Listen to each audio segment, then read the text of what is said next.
Hello, everybody, and welcome to my presentation. Today, I would like to tell you something about Kamailio, Docker, and Kubernetes in a distributed environment in order to tell you the story of how we implement this type of features in our Evosip platform. But let's start to introduce myself. I'm Paolo. I'm passionate about telecommunication and technology. I usually design, develop, and maintain VoIP platforms based on Kamailio and Asterisk. I'm the CTO of an Italian telco operator that provides internet and voice services around the country. And I decided to start a new project named Evosip that is intended to be a cloud platform as a service VoIP infrastructure built on top of the Kubernetes stack. If you like, you can follow me on the LinkedIn webpage or directly to the Evosip.cloud website. In this speech, I'd like to tell you how we created a platform that is able to scale with no limits, scales fast and automatically, is distributed, quality of experience oriented, has no vendor lock-in, and achieve business continuity. And it's a platform we named Evosip. This is the conceptual diagram of how we designed our infrastructure. We have an edge layer named the proxy layer, dealing with the customer, and routing packet through the routing layer. Both are Kamailio instances. Then we have the application layer using Asterisk. We named the TPS as transcoding and playback service.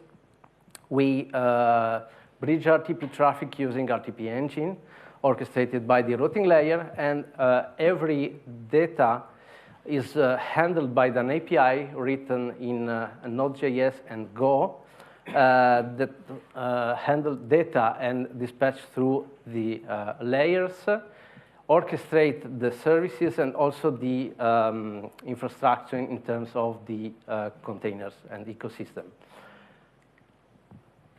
From the beginning, we were looking for a platform able to create instances in a very fast way, just a couple of seconds. Orchestrate instances between layers. Orchestrate not only instances, but also network and policies. Able to work in a distributed environment. And so we started to play with Docker, with containerization. We thought it was very, very cool, very fast and useful. So we decided to use Docker to deploy instances and Kubernetes for the orchestration of the container, network, and policies.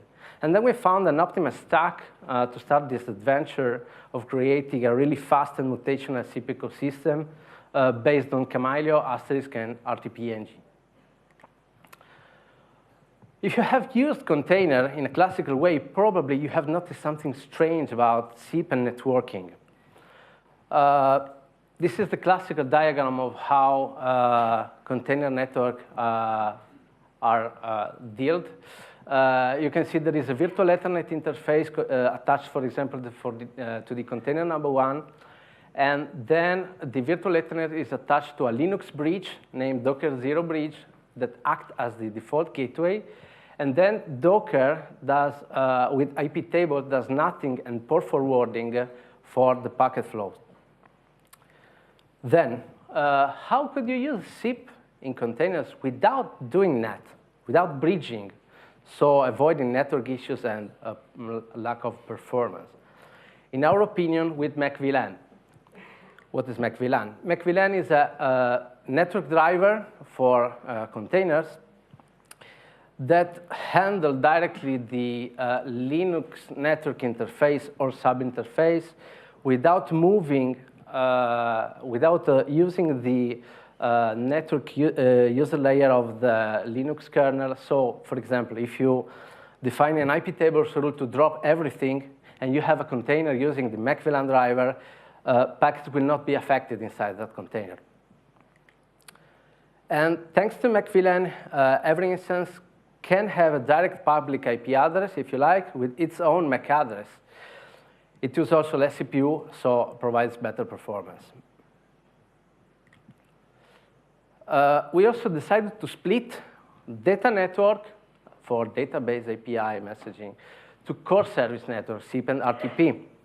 But if you have used Kubernetes, you know that the pod is the single unit managed by Kubernetes in which you have storage and network shared, and you can have one or more container inside, permits you to connect only one single network interface. But if you use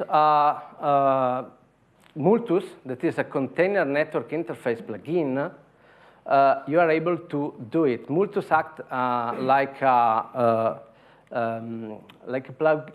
plugin able to create multiple requests and attach more than one network interface, moving the standard view of the pod of Kubernetes from the single ETH0 interface to multiple interfaces.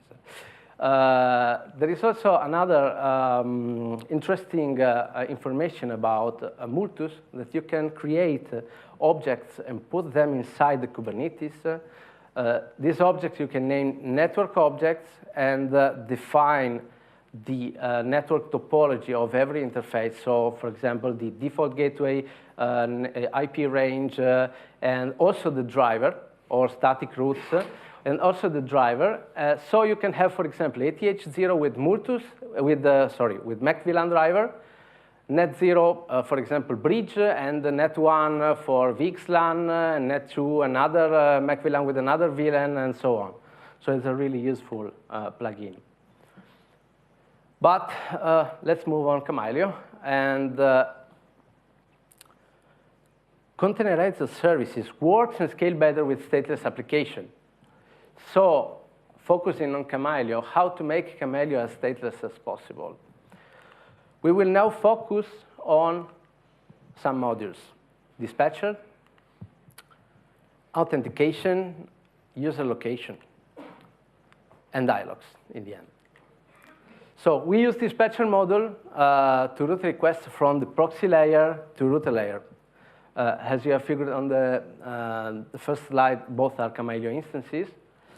Due to the mutation of the architecture, when we call the dsSelectDST method, we store the destination URI and the caller ID inside a hash table in order to use the destination URI on the next request and maintain the path to the same endpoint of the call, so the reachability of the same router instance from the customer flowing through the proxy layer. We also disable the keep alive option in dispatcher to avoid pinging endpoints, and we set instead short timers to handle failure route in case of teardown or unreachability of endpoints. This is also because we have an orchestrator that updates the dispatcher when they are not alive anymore. This is how we could implement in a Kamailio config file. We are moving to Kemi, but for the slide purpose, I have decided to maintain the Kamailio native config file language. So first we check the hash table in order to see if we have any variable for that call ID, because the call ID is the key. And the first step, it returns null. So we call the dsSelectDST method, and we save the set DU into the hdispatcher TPS, for example, with the caller ID as a key. The second request for the same call ID, I have only to check the hash table. I see that inside the hash table I have a value, and I directly set the destination URI from the shared table without involving the dispatcher module. So let's talk about now the authentication module, how we implemented authentication in Kamailio.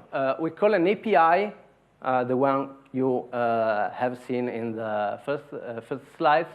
We call API to retrieve the user profile, and we store in a hash table. Then we use PVOutCheck method to deal with authentication. And if we have to change, for example, the password or some attributes of the profile, the orchestrator calls the RPC Kamailio to reload or update that key. Caching authentication in this way improves performance and optimizes API calls. This is an example of how to implement the root out cache. We first check the hash table. We have a lot of usage of hash tables for performance purposes. We check the hash table with the key authentication username merged together with the password string.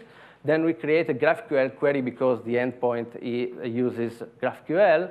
And then we call the API using the API query URL with HTTP async request.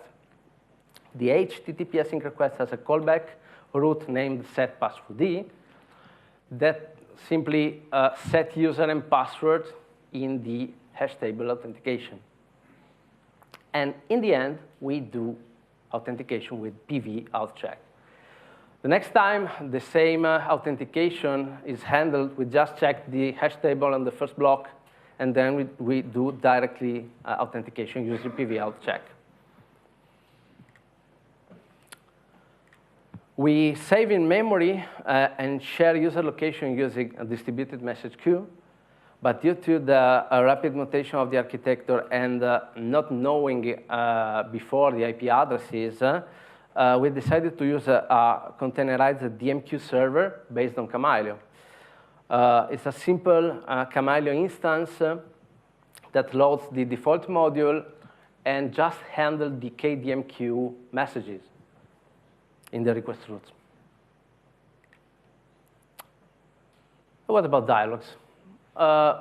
We thought that having plenty of dialogues distributed among a lot of routing, a lot of Kamailio instances was not the best way to achieve an unlimited scalable and optimized architecture. In our opinion, the best way to deal with dialogues in a distributed form for us is that every router instance deals with its own dialogue. So, for example, we have a user call, throwing the proxy and reaching the router number 1, and the dialogue is saved in write-back mode from Kamailio to a shared dialog DB. And foreign dialogues are managed only in case of teardown or failover.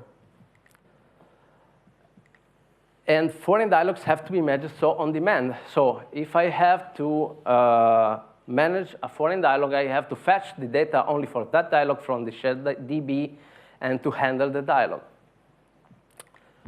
So we needed to implement an intelligent and distributed sharing of dialogues in order to work with a very fast architecture mutational and failover proof. So thanks, Daniel. Now Kamailio has a new amazing method implemented in the dialog module. The method is DLG-DB load call ID, passing the caller ID as the parameter. Here you have the reference of the feature request with all the details in the GitHub of the Kamailio project. And implementing it is really simple. So you check if you have to handle a dialog because it has to tag. Then if it's not a known dialog, so it's not an in-memory dialog, so let's fetch it from the database, doing DLG-DB load call ID and passing the call ID needed, and then simply manage it as its own dialog. Now, what about availability and balancing? Let's keep in mind the architecture, and let's focus on the edge of the layer that deals with the customer. What are the possible solutions in a distributed architecture? Maybe DNS, of course. We can do round robin, GeoIP, using short TTL to update IP as fast as possible. But focusing on the edge, we think it's not the good idea because application and service do caching. And we will never know exactly when the new IP address will be updated on the customer side. And we don't know how will be our IP of the proxy layer because they change, they are dynamics. So maybe Anycast IP could be a good solution, in our opinion, in our infrastructure. How? Using dynamic routing, we use OSPF, implemented in the proxy instances and in border routers. This is a diagram of how we implemented this feature. There is a call routing in network perspective through the proxy, reaching the proxy number 4. And every proxy informs the OSPF router of the same IP address, 1.2.3.4, for example. And when the OSPF router receives more than one path to reach the same IP address, by default, OSPF use equal cost multipath. So do balancing. Balance the packets, hashing per source and destination. So a session with a specific client will maintain the path to the same proxy, unless proxy is destroyed. Then you have to move to another proxy. And if the proxy is destroyed, the information to the OSPF router no longer arrives. So the question is that reducing the OSPF timeout in the area number 1, that is the area dealing with the proxy layer, gave us the possibility to converge more quickly in case of tear down or failover. And we decided to implement this feature using FR routing, that is an open source project, a fork of the famous Quagga Zebra project, both for core SPF router and for proxy instances that announces the Anycast IP. As you can see, we have 2 pods in the example. The pod gateway has only one container named FRR core container, and the pod proxy uses the FRR container to manage the network configuration, and Kamailio container for managing SIP. This is an example of configuration of the FRR core. Here we set the dead interval to reach a fast convergence in the area number 1. Then we inform our neighbors that are the proxies that I am the default gateway. And then we define the area 0 and area 1. We define area as ATH0 as backbone area and net0 as proxy area 1. As you can see, ATH0 and net0 because we are using Multus, and we use 2 interfaces, both with MAC VLAN driver in 2 interfaces. This is the configuration of the proxy pod of the FRR container. We set the same dead interval in order to establish the OSPF connection. And then we create a static route to announce the Anycast IP. And what about population of dispatch and RTP nodes? So we change a lot of instances. We make autoscaling, tear down, but we have to handle the pools of dispatcher and also RTP nodes. We wrote a Kubernetes controller in Go to notify events like create, update, delete among the pods. So these notifications are sent to a sidecar container, which in turn updates the dispatcher list or DB text and call Kamailio through RPC to trigger a reload. This is a simple example using XHTTP module on Kamailio and using the RPC method, for example, for dispatcher reload. This is the old, configuration in the native config file. We call a Python exec to recreate the dispatcher list and then to reload. But up to now, the orchestrator will, with the sidecar container, recreate the lists and then just call the reload. You can do for dispatcher, for RTPengine reload module, for permission, and every module you need to reload or update. About application, we are using Asterisk as a stateless application. So we use SIP to instruct Asterisk what is the application with parameters to execute. This makes Evosip able to use multiple application services like Asterisk, FreeSwitch, SAMS, without changing anything on the Kamailio side because we use standard SIP with just SIP headers. So when I have to reach the TPS, Kamailio injects custom SIP header to pilot the application layer and uses the dispatcher to balance requests among the TPS instances. On the Asterisk side, we use the extension module, not using any AGI or fast AGI or something like just a simple go-to-if statement. Go-to-if the Evosip header action is playback, go to the playback label. If it's voicemail, go to voicemail label, and so on. And the implementation, for example, of the playback application is just use the playback application passing the, for example, Evosip sound to play the sound we passed from Kamailio. There is no SIP trunk or peer. Everything is profileless and uses the default context. If you go inside the TPS and go SIP show peers, you will not see anything.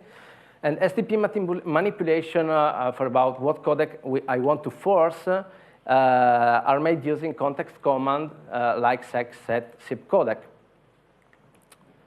Media can be in cloud or on-premise. We use RTPengine to bridge RTP traffic. And to enhance the quality of experience, you can move closer to you this layer, so you can have less latency, less network hops, and full control of your media in your network. RTPengine in our infrastructure works in Kubernetes using kernel module XT-RTPengine, only in kernel space for performance purposes, and scaling automatically new instances also on the same host. Every node that this is how containerized infrastructure works, share the same kernel. In every container, loads at startup, the host, the XT-RTPengine module, and every instance in atomic way in bootstrap mode use the first free table on that node. And inside the container, we use the IP tables to tag the packets to make them flow through the kernel module. This is an example of how we created the bootstrap of the RTP nodes. We create the IP tables to set the dynamic table.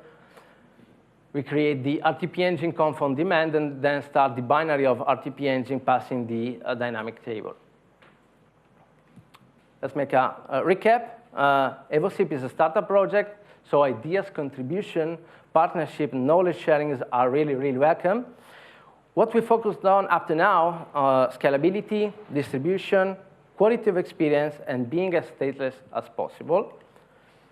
What will be in the next month? Data collected with Elk Stack and Homer, preemptive autoscaling with machine learning, chaos engineering, fuzzing, why not? IPv6 protocol. So if you like what you have seen in these slides, please subscribe and join the Evosip community. In the reply email, you will receive the link to download this presentation. And the website, we will see a lot of articles, news, interviews, podcasts, video of the project for free implementing the knowledge sharing. Thank you.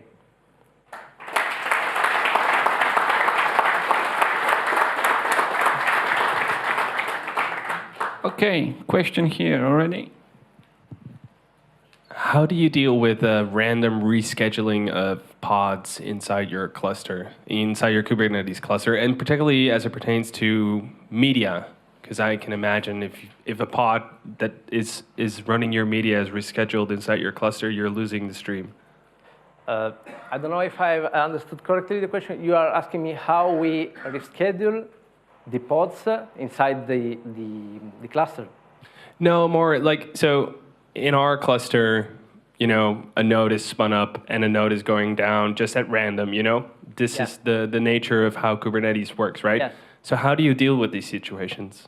Thanks to the orchestrator controller and a lot of readiness probe and something like, we are able to check if when a pod is not alive anymore, we just update, and using both the Kubernetes purpose of dealing with the orchestration and SIP for timeouts and checks, we merge together to handle this type of mutation.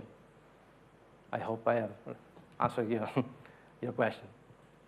OK, one more question if someone has it. Otherwise, Alexander, you are not in front. Come on. I have a question. Okay. Just behind you. Say it. Thanks for your talk. My question is, how do you handle TCP sessions within Zip, since you spawn new machines and you have these Anycast IP address, and as soon as the client sends a new invite or whatever to the Zip server, to a new instance, the TCP session is broken. How do you handle that? Up to now, we are still, as I told, in the develop, and we're still using UDP. So, yes, when we reach TCP, we will figure out how to handle this, of course. I can add a bit to this one because the TCP can get interrupted also by the router. So the best solution here is that the client reconnects as quickly as possible, because the NAT routers can drop connection and so on.